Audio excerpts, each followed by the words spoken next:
Hello, everyone, and welcome to End of Life University podcast, where we share real talk about life and death. I'm your host, Dr. Karen Wyatt, and this is episode number 340. In just a moment, I'll be sharing with you a conversation I had with Dr. Jessica Zitter about the current caregiver crisis here in the U.S. It's a current crisis and a future crisis that is only going to get worse. So we have a very interesting conversation about that topic. But I wanted to take a little bit of time to inspire those of you listening to this conversation to think about your own community.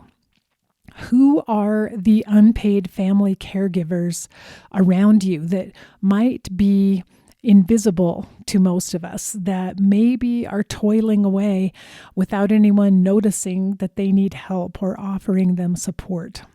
There are currently at least 53 million family caregivers in the U.S. These people are all unpaid. They're taking care of a loved one at home. And many of them have had to leave their jobs in order to provide the care at home. They also are untrained. They've had to learn on the job the best they can for the tasks that they're required to do at home. And you'll hear Jessica and I talk all about that.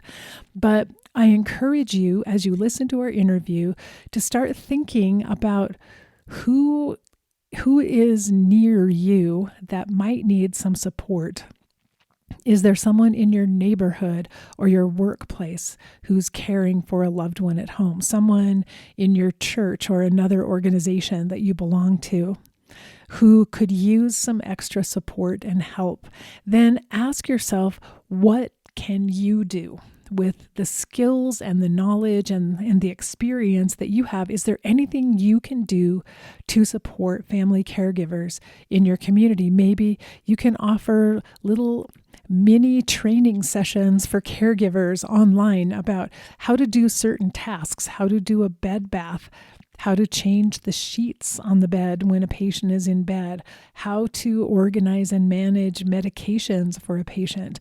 Maybe you could offer some sort of emotional support and give little caregiver wellness breaks online that allow caregivers a chance to think about themselves and their own needs. Maybe you could help organize volunteers who could assist caregivers with day-to-day tasks like doing laundry, grocery shopping, meal preparation. I think this is an issue that is going to require all of us to step up and do what we can where we live. And we really just have to start paying attention. There are people providing these caregiving services to loved ones at home all around us, but chances are we've never really thought about the kind of burden that they're carrying, and we've never considered how we might possibly be able to help. So I want to inspire you and challenge you in a way to think about what you might be able to do yourself to help others who are dealing with this issue. And I will take you back to a few previous episodes. Just recently, I interviewed Jennifer O'Brien about her book, The Hospice Doctor's Widow. She has currently going on a series on Instagram called, I think it's The Caregiver as CEO. So she's reaching out and offering support and suggestions to caregivers. And another episode from the past, episode number 275, I interviewed Roz Jones, who has a professional company that provides training for caregivers, and you might want to listen to that. And episode 293, Dr. Leslie Kernison, a geriatrician, has written a book called When Your Aging Parent Needs Help. That's really practical and helpful for caregivers as well. And another book recommendation I have is the book Living with Dying, The Complete Guide for Caregivers by Yana Beecham and Katie Ortlip. I'm linking to all of these resources in the show notes for this episode. So you can go to EOLUpodcast.com. You now have to click on the navigation bar where it says EOL podcast, and then look for the show notes for episode 340. You'll find links for these resources there if you want to learn more and find more inspiration for what you might do in your own community to reach out to caregivers. It's going to take all of us, and we really do have to look out for one another. And as Jessica and I talk about in this interview, one day each one of us will very likely become a caregiver ourselves or will need care from a caregiver. So this is an issue that affects all of us. So I hope you enjoy listening to the upcoming interview with Jessica, and that you get inspired by it. One quick announcement. Now and going forward, I am able to offer transcripts for each of these podcast episodes, starting with episode number 338, my conversation with Terry Daniel. So it takes a few days for us to complete the transcript and get it uploaded onto the show notes page. So it may not be available immediately the day the podcast comes out. We're trying to improve that turnaround time, but this is a work in progress right now. Also, I am not sure that how good the quality of the transcripts may be. It's a little bit challenging to get a really good transcript. We're starting with artificial intelligence transcribing each episode, and then I have an assistant who's going through and making corrections. But for some of these interviews, it's a huge task trying to correct what the artificial intelligence creates. So I'm hoping the quality of the transcriptions will get better and better as we figure out the best way to do this. So please be patient with us, but just know, as a result of all of you who stepped up to offer your support on Patreon, we are now providing these transcripts. So for everyone out there who has requested it, here you go. And I do hope that you'll all continue supporting the podcast through patreon.com/EOLU. We still need new supporters also to help keep the podcast on the air, to keep those transcriptions coming in the future. So thank you to everyone so far who has stepped up to make a small contribution to the podcast. I really appreciate you. So we'll move on to my interview with Jessica Zitter. I'm going to read her bio for you before we start the interview, and just remember to stay tuned afterwards and come back for a few takeaways, and I'll say goodbye then. So Dr. Jessica Zitter specializes in critical care and palliative care medicine and practices at a public hospital in the San Francisco Bay Area. She is the author of Extreme Measures: Finding a Better Path to the End of Life. Her essays and articles have appeared in the New York Times, the Journal of the American Medical Association, and other publications. Her work is featured in the Oscar and Emmy-nominated documentary Extremis, as well as her new film that we'll be talking about today, Caregiver, a Love Story. She is a nationally recognized speaker on the topic of dying in America, and you can learn more about Jessica's work at these two websites, jessicazitter.com and also caregiveraLoveStory.com. So here we go with the interview. Today, I'm so excited to welcome my guest, Dr. Jessica Zitter. Today, we're going to be talking about her latest documentary, Caregiver, a Love Story, along with other topics as well. So, Jessica, thank you so much for joining me today. So honored to be here with you. Yeah, I've really been wanting to talk to you about this subject after I saw your documentary, Caregiver, a Love Story, and felt like it's such an important topic that we don't discuss often enough, is the burden that caregivers are under in our country. But maybe you could start by just telling us, our listeners, a little more about your film and what inspired you to make it. Well, this film was actually not even really planned. Was just getting the filmmaking bug, honestly. This was in about 2017, right when my book came out and Extremis, the movie came out on Netflix that I was involved with, and realizing that, there's something about a film that, showing, going into the house of a person that can be very, very compelling and what I call emotionally priming, so that it makes you want to learn more and possibly change your behavior. So I had started just shooting footage of various things that were happening around issues around living with serious illness, etc. And one of my friends became very, very ill. And in fact, I ended up helping her get enrolled in hospice. And watching the transformation between the day before she was in hospice and 2 days after she enrolled in hospice, and seeing this profound improvement in her quality of life and her happiness and her functional status, I thought, let's start filming. She's this dynamic woman, and let's just show her story. Let's show how great it is when people make active choices about getting off what I call the end of life conveyor belt, like to go home and to be where you want to be with your family. And so I started filming, and it was about 9 weeks of sort of towards until she died on hospice. And I collected all this footage, and it was very beautiful. And I didn't look at it until about a year or a year and a half after she had died. And at that point, I started realizing that so much of the story in this raw footage, the interesting arc, the interesting story arc, was not her experience. I mean, of course, it was important to show what happened, but it was her husband.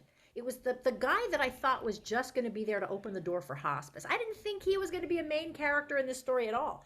She was the one with the dynamic personality. He's a lovely guy, but he wasn't the guy that I was making this film about. But I watched in this raw footage what happened to this guy over the course of 9 weeks. This incredible excitement of like, wow, we've made a decision that seems to be resulting in good outcomes. And then this real crash and burn of this guy's life. I thought, this is a story that needs to be told. And more importantly, how the heck did I not know about this story? I'm a palliative care doctor. I send people home on hospice all the time. How did I not realize what was going on? So that's how this film was born, kind of by accident. And I ended up learning about this issue a little bit by accident, because honestly, when we focus within the four walls of the hospital, we don't necessarily know what's going on outside of the hospital. And I learned by making this film. And it's interesting because I was a hospice physician, retired now, but I made home visits. I saw patients and their caregivers in the home on every visit. I spent 30 to 60 minutes with them. And even I wasn't fully aware at that time just how overwhelmed the caregivers were, even though I sat in the home with them and saw them. Absolutely. And I'm glad you said that, because I feel kind of embarrassed to admit that I didn't really know about this. And it's helpful to have another colleague saying, hey, I didn't either. I think it's not as publicized an issue. I think these caregivers are secondary, invisible patients, and we are not seeing them as we focus. And we spend so much time focusing on delivering patient-centered care, which is this kind of new strategy since 1996, 2006, palliative care, focus on patients. We've left out the caregiver. Now it's time to be even more holistic than that. Yeah, and one of the things I read on your website about the film is that this is the first time in the last 100 years when more people are dying at home than are dying in the hospital, which we can call a success on the one hand because we've made a concerted effort to get more people home. However, we didn't really consider who is taking care of that person at home, and that 100 years ago, people had extended families who were available to care for them. Absolutely. The whole demographic shift. There's so many reasons actually why it is no longer sustainable to care for people at home the way we used to, before the last 100 years, where people just started dying in hospitals at a much higher rate. We cannot go back because we have a complete demographic shift. We do not have the people at home to care for all of the elders and rising numbers of elders with our baby boom generation and people living longer with modern medicine. We don't have the staffing, the home family staffing, to care for those people in a way that is sustainable. A geriatrician once told me that you need 3 full-time caregivers to care for every elder who needs care in the home. And let me tell you something, with families dispersed and smaller numbers of offspring and people, we don't have 3 caregivers per person, and that's why we're seeing such tremendous suffering of the people who are left behind. And that could be 3 younger healthy, fit caregivers full time around the clock. And so most caregivers are spouses who are the same age and have their own health problems to deal with. That's right. That's right. And then what happens when they're the ones who are dying, and then there's nobody left behind? I mean, it's a really serious public health crisis that is rising right now as we talk. What 1 out of 5 Americans is caring for a person at home who is disabled in some way, an elder, usually with serious chronic illness, end of life situation. That is just a huge number of people, and it's rising. The 2005, that was the number in 2020, but in 2015, when the National Alliance on Caregiving measured this, it was a lower number. It went from 44 million caregivers in 2015 to 53 million caregivers in 2020, and I'm telling you, it's going to continue to rise. So we've got to deal with this quickly. Yeah, it's so true. And Rick makes a good point that he had to give up his job while he was caring for Bambi at home. So there's not only this physical, emotional, mental burden of caring for someone, but a financial burden as well.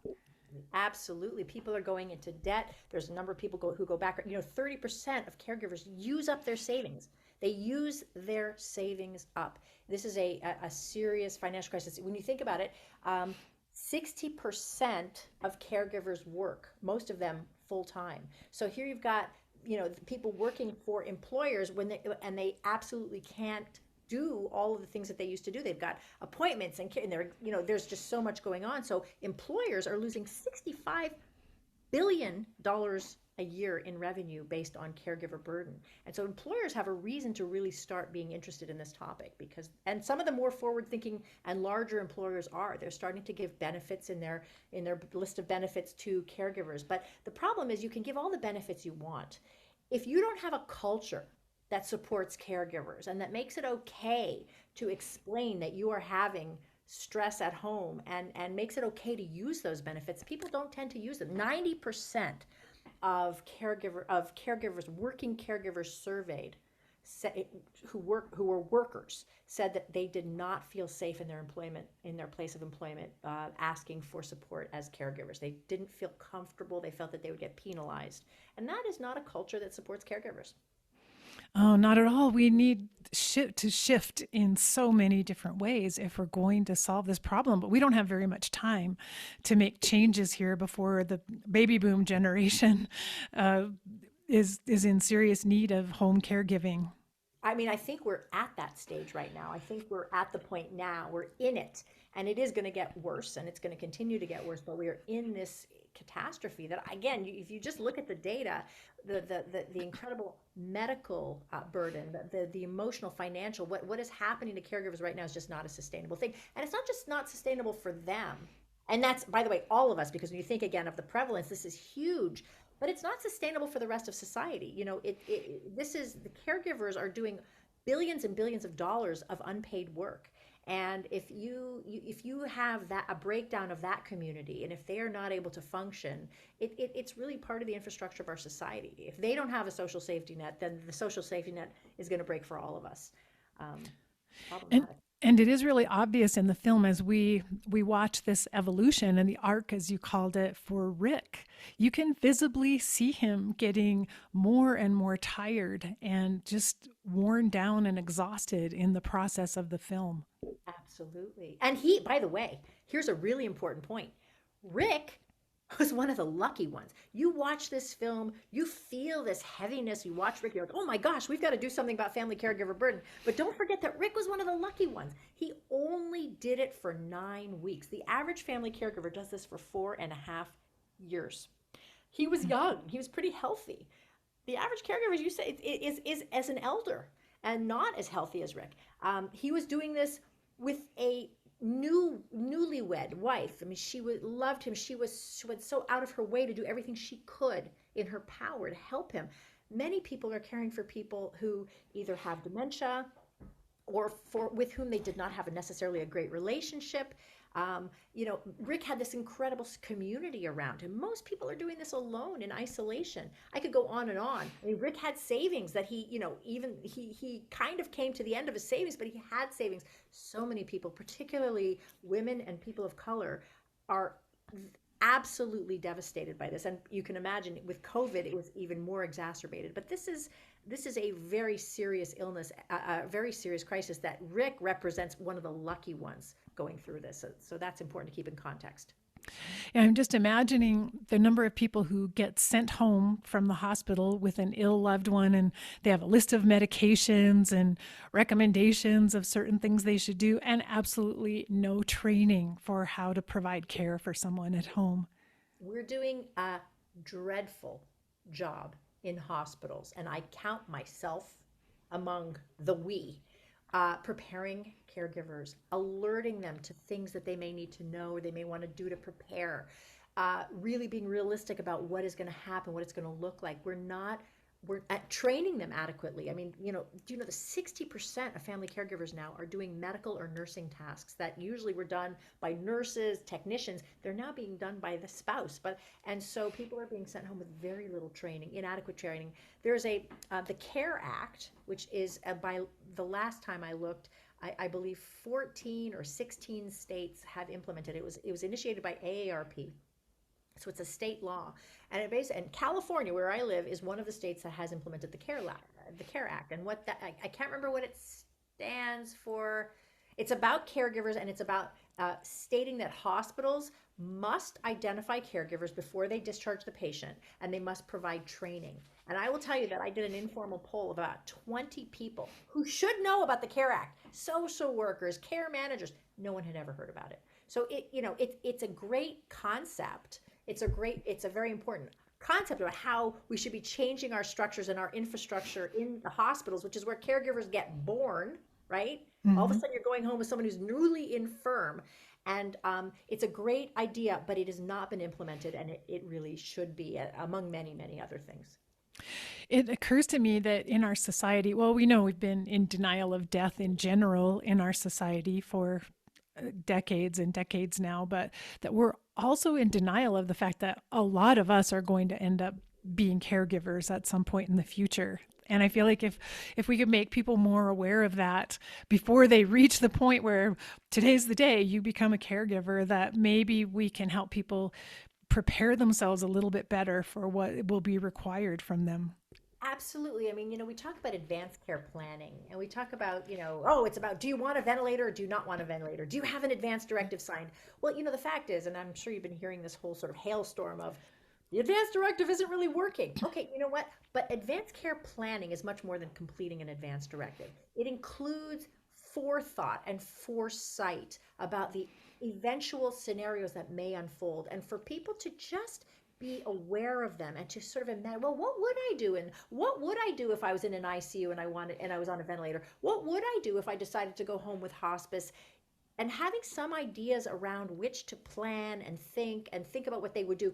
That preparation, I believe, is incredibly important in making savvy healthcare consumers out of all of us, and allowing us to, when we get into those situations, which can be exhausting or terrifying or whatever they are, to be able to sort of mobilize ourselves and move forward in some way. So I think this is a very, very important thing that people learn about. I do believe that watching this film and watching our other film, Extremis, both of which are short, powerful films, can make people sort of wake up, pay attention, and say, oh my goodness, I think I need to start thinking about some basic ideas around this issue, which I otherwise wouldn't have thought about.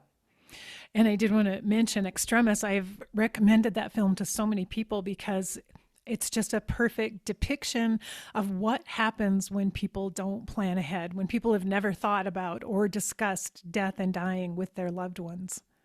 Yes, and just for the people who haven't seen it, it's on Netflix if you want to watch it, and it really does show people in the intensive care unit, and sort of around decision making around the ventilator and what should we do, and should we take it out or should we leave it in.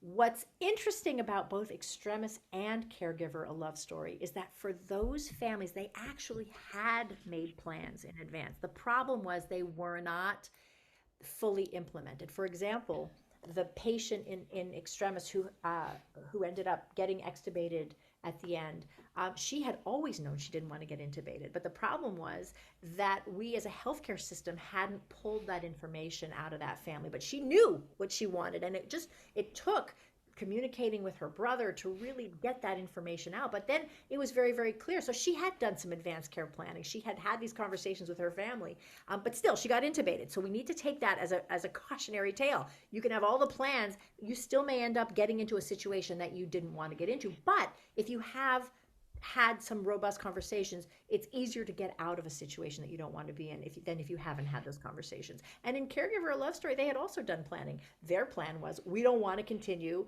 in this, doing these what were futile treatments. We want to go home. We want to maximize our quality of life. We want to have hospice, but they still came into problems. So in both situations, people had done thinking about what their goals and preferences were. They just still got into a rut that they needed help out of. And that's, I think, the cautionary tale about really bringing these conversations more into our society so that people and the healthcare providers taking care of them can really get us out of those ruts instead of just continuing along like a conveyor belt and sending people to facilities connected to machines. Since making Caregiver a Love Story, has it changed how you interact with caregivers when you're discharging patients? Yes, very much so. It's really funny. We're actually, the social worker that is on our palliative care team has been saying for a long time, we would see these bounce backs to the, people who we'd sent out on hospice, and they'd bounce into the emergency room. And I would usually say, well, I wonder why this family wasn't ready. Maybe they weren't ready for hospice, or maybe they were just, there was too much dysfunction in the family. And I always ultimately felt like I felt like I was sort of assuming it was the family wasn't able to deal with something. I didn't think about it as a systemic failure for these people, the way I realize it is now. And this palliative care social worker, Ann James, who has raised me up and taught me so much, she used to say, we have to be more clear with patients and families before we send them out. She's been saying this to me for years. We've got to be clear about the fact that they're going to be the ones who are doing the housekeeping, and they're going to have to figure out how to do the washing and the bathing. And the family needs to get people and mobilize their loved ones and their relatives to be around so that not one person isn't getting exhausted. And, what was I? I was just getting ready to respond to your question. So what do I do differently? So now I do what she does. I tell people, we all as a palliative care team, we tell people, you're going to need to mobilize your support. We help them think about bringing what I call homegrown help, figuring out, giving them some sense of all the things that are delegatable that they can do to sort of at least decompress the caregiver so that they're not so downtrodden the way Rick was, doing loads and loads and laundry. Laundry's delegatable. You can have someone else come in and do that. So talking about those kinds of logistical things that you can do to mobilize your support in advance, but also really being more aware of this problem and providing emotional recognition and support and respect to the caregiver. I think that's a very empowering thing for them to feel from their healthcare providers. And that's not something I ever did. I didn't pay attention to them. I didn't pay attention to their experience. So I think that is just a very, very important sort of psychosocial piece that we can do in the healthcare world. And the other thing I actually did just about 3 weeks ago, I had a family. Hold on. Hold on one second. We're trying to reach you with information that can help manage your healthcare costs. Sorry. I don't know. We can share more. How do I turn them off? Free at 1. There, I just hung it up. Sorry, what was I saying? You can splice things, or can you splice things? Sorry about that. Yes, yeah, I can edit. So about 3 weeks ago, I had this family. Very heartbreaking story. 2 sisters and their mother who had a new stroke. She was actually a doctor, retired doctor, very independent. And she'd had a pretty severe stroke. And the sisters knew that this is not a woman who could live in any kind of a debilitated state, functionally debilitated state. And so they were struggling back and forth about what they needed to do. And one of the sisters, who's a doctor, said, Mom needs to go home and be on hospice. And the other sister, who was a lawyer with kids, said, that's fine, but I'm the one because I live near her, I'm the one who's going to end up having to go to her house every day, and I can't manage home hospice, which is what the mother would have wanted. And so these sisters they're very close, but you could sort of see this crisis emerging. And one sister, this is what we have to do. And in fact, her colleagues, her medical doctor colleagues were saying to her, you can't send your mother to a sniff. She doesn't want to go to a sniff. And so she felt this pressure to make sure her mother went to home hospice. But this was the sister who was going to end up having to be there every day and couldn't. And so I gave them the film. I said, I sent them a screener. I said, go and watch this and understand, number one, what a vulnerable group you are in right now as caregivers. This is a very stressful time, and how it's a time where your relationship is going to be under trial. And so watch this film so that you can start to sort of understand and respect the amount of pressure and stress that you're under. And I sent it to them. They sent me an email and said, this was really helpful for us to watch because it made us understand how sensitive a time this is and how important it is for us to take care of each other. Even though we want to honor mom's wants and desires and preferences, we also need to honor our relationship. And so they really kind of moved on with that new understanding of how vulnerable they were at that moment to take care of everybody's needs as best they could. Well, I love that you referred them to the film because I think it's so informative for people to watch who've never been a caregiver before to actually see the real thing happening before their eyes. It's not a fictional movie. You can really see what's going on. But I'm wondering if you've had any success informing our colleagues, because I'm also concerned about all the other doctors out there who are oblivious to caregivers and who are not doing anything to educate people. Have you had any success talking to them? Absolutely. Not just talking to them. We've created several workshops. We've created a workshop that fits into a nice little 1 hour noon conference where we show the film, and then we have a little bit of a didactic and then a little bit of talk back where people can kind of express and think about strategizing ways. So we've done that for medical residents and medical students. We are currently creating programming for hospice staffs, also a workshop. This is going to be a 90-minute workshop. Again, these things all embed the 24-minute film within them. And really the focus for the hospice staffs, because hospice, as you know more than anybody, hospice, particularly nurses and VNAs and, hospice, I'm not even sure what they're technically called, but the people who go in to sort of provide support, they're at the front line of this crisis. They are witnessing this incredible distress. They don't have it it's not part of their job description to go in and do laundry. It's not part of their job description to go in and bathe them. So there's a profound moral distress that comes in the hospice community with witnessing this distress, that they don't have the bandwidth or it's not within their purview of what they do. They're there to provide a lot of medical support, but not housekeeping. And a lot of hospices don't have a significant amount of volunteer time for that. And so really the primary goal is to say, we understand, we witness the caregivers caring for the caregivers, these hospice staff. We want to acknowledge you. We want to support you. We want you to know that this isn't, you shouldn't feel shame and guilt about, which I'm sure many hospice people do, about not being able to fix caregiver burden.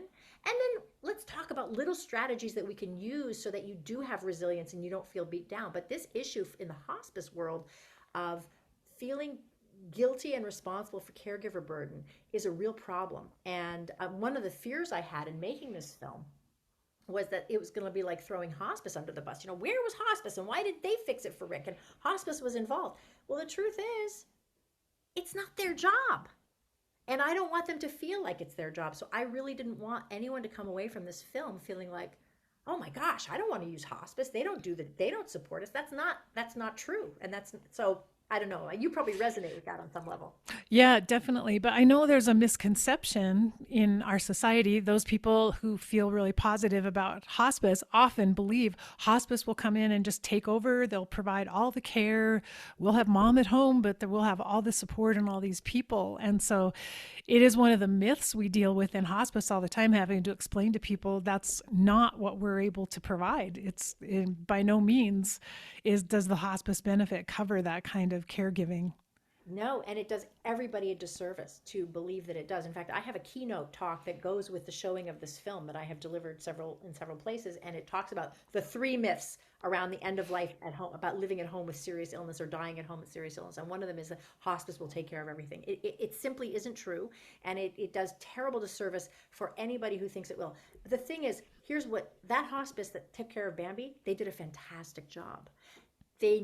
Bambi never would have been able to be home, which is where she wanted to be, which is where Rick wanted her to be, without the support of hospice. It never would have happened. So we have to understand what hospice does and what hospice doesn't do in order for us all to move forward in a productive and constructive way. But we need to provide the support that hospice can't provide. It makes me think that we need an army of professional paid caregivers in every community too, just to come in and be able to fill in some of the gaps. And we need to pay them a decent living wage, and we need to give them the respect that they deserve to, as they do this work, which is profoundly important work. There's a lot of things we need to do differently. The professional caregiver workforce is really a downtrodden workforce, and it's really not serving anybody well. These are very, very important people. They're very important in the experience of serious illness and end of life, and we need to build up that workforce and make it a sustainable workforce where people feel respected and feel that feel well valued for their work, and we're not doing that. Yes, absolutely. Well, I had the experience 9 years ago when my mother died and wanted to be at home. I came and stayed with her, and it was only 5 days, 5 days between the time I got there and the time she died. I was completely exhausted. I was a wreck. And I went there thinking, well, I'm a hospice doctor. I know how to take care of someone at home. This will be no big deal. And I couldn't believe all the things I didn't know how to do that I'd never done before, how to turn her in bed and how to get her back in bed when she crawled out. And just so many things that I was coping with all by myself, along with not sleeping. And so I have huge empathy now for the caregiver burden. I can't even imagine Rick doing it for 9 weeks and the average caregiver doing it for 4 years. And I watched my husband's mother, my mother-in-law, die a few years ago, and she was also home. She was on hospice probably for a couple of months, and we had paid caregivers there. And then for the last 6 or 7 days of her life, my husband flew over, and his two sisters, the three of them, in addition to two paid caregivers, and they were exhausted too.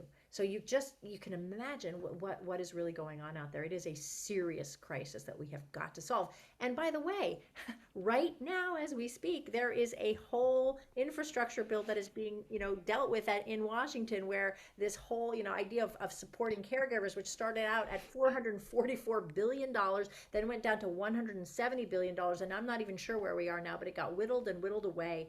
And the sad fact is that this is something that is, I don't care if you're a Democrat or Republican. I don't care if you're white or black. I don't care if you're rich or poor.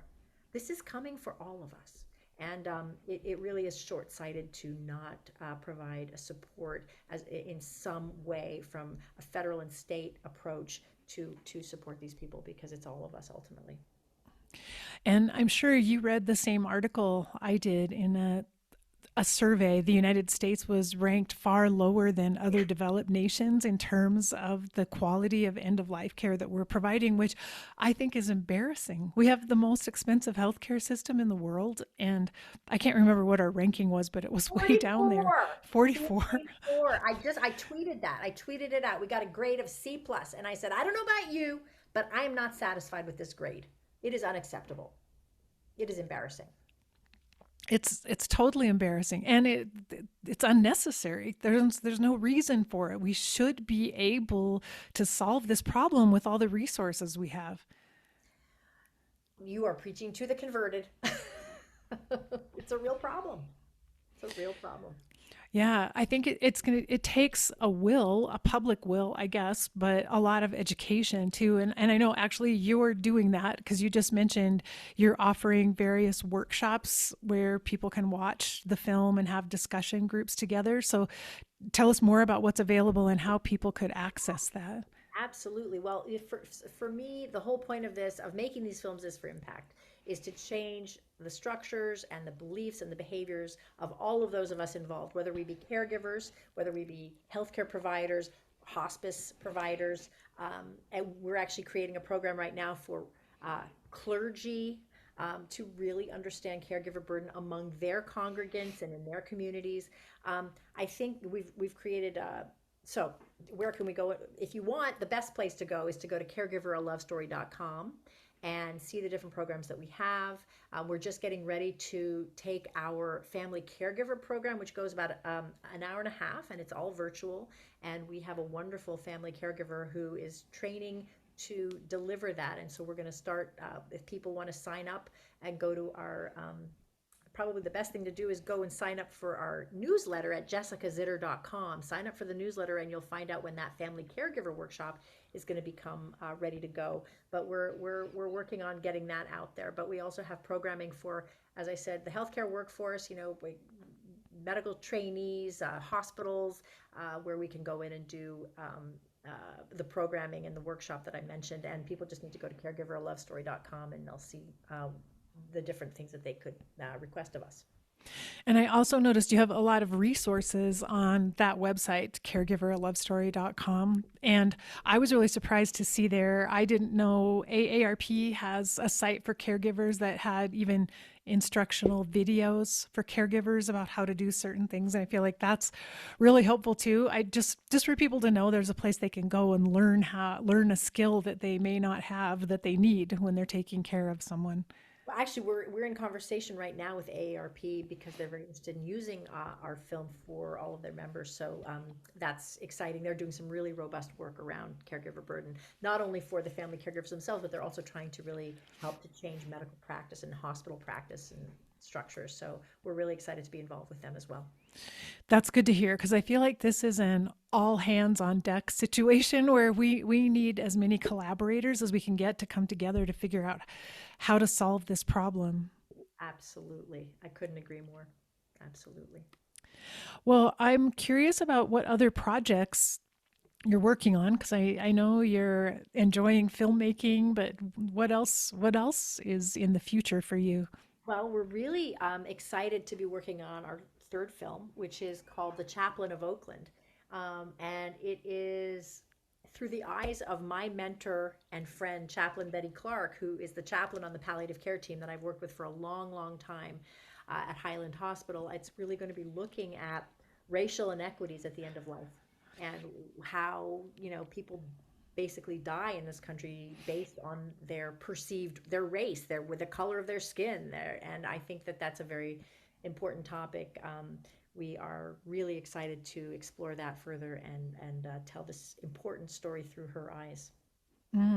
Wow, I'm really interested to see that, and I think you're so right. This kind of media can be so impactful versus just doing talks or writing articles. I think films are really powerful, a way to get a message across that people won't hear otherwise. I think so too, and that's been my experience with these two films.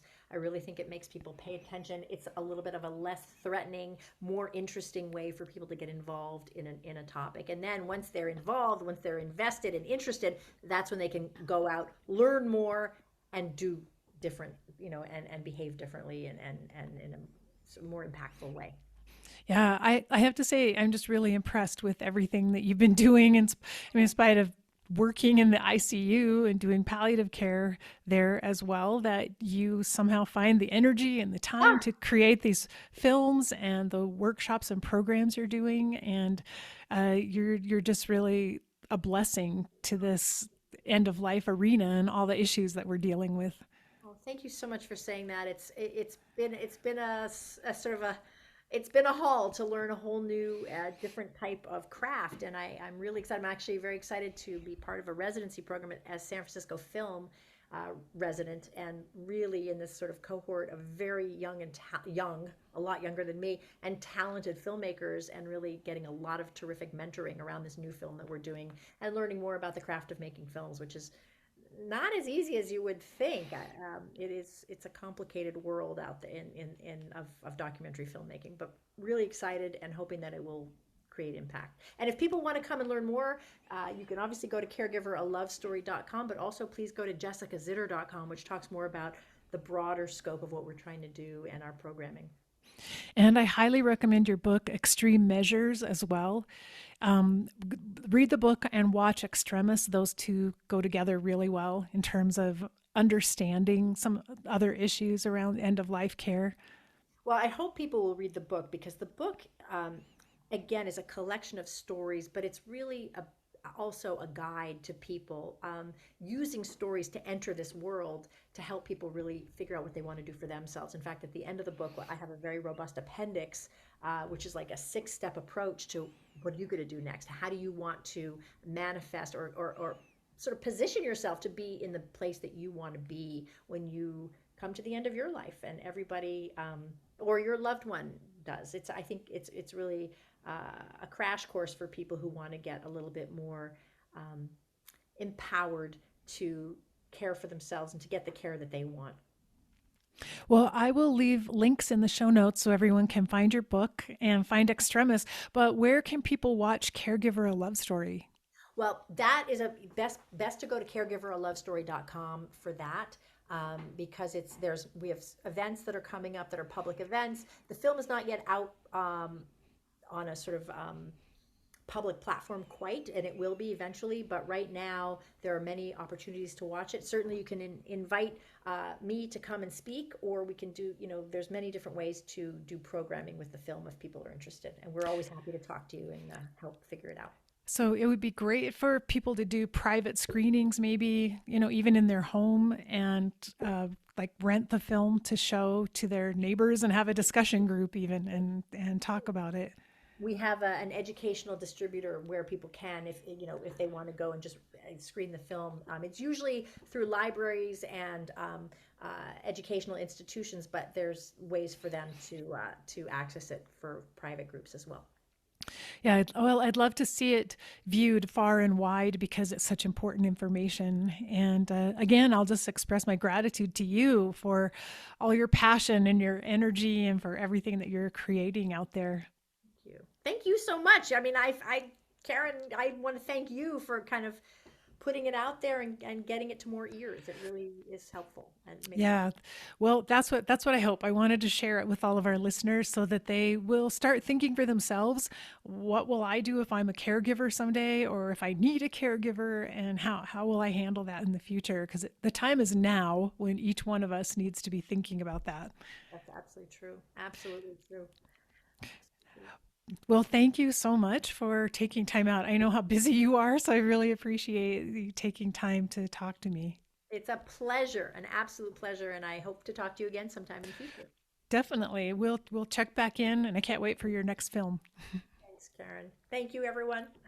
I hope you enjoyed my conversation with Jessica Zitter and that you too feel inspired to do something in your community to help family caregivers. If you work for a hospital or a hospice or some other organization, you might consider hosting a screening of Caregiver: A Love Story along with a brief educational workshop for your community, because that's a good way to alert people to this issue and get their attention, and hopefully to get other people inspired to come together to see what can be done to help care for the caregivers where you happen to live. So remember, you can go to caregiveraLoveStory.com. There's information there about how to host a screening and also what types of workshops are being offered. There's also a resource page where you'll find lots of interesting resources for caregivers and about caregiving that can be helpful, so you could send them to someone you know who's a caregiver. And then remember, I mentioned the book by Yana Beecham and Katie Ortlip, Living with Dying, Complete Guide for Caregivers. That book would be a great gift if you know someone who is right now a caregiver or will become one in the future. It has tons of practical information for all of the tasks and the skills that caregivers need to do for their loved ones at home. So I highly recommend that book. There's a link to it in the show notes for this episode. So thanks for being here again for another episode. And remember, I'll be back in 1 week with another interview for you. If you enjoy this content, please please tell other people about the podcast and show them how to subscribe and listen. And hopefully you've already subscribed on whatever platform you happen to use to listen to podcasts. And if you're so inclined, please leave a rating and review, because that really helps the podcast move up in the rankings so that more people who are searching for content like this can find it. We're really trying to grow the group of people here who care about end-of-life issues and want to come together to try to make a difference. So thanks again for all you do. And until we're together next week, remember that we're here for love. That's really kind of the bottom line for all of us. It's all about love. So face your fear, be ready for whatever life brings you next, and just try to love each and every moment of your beautiful life. Bye-bye.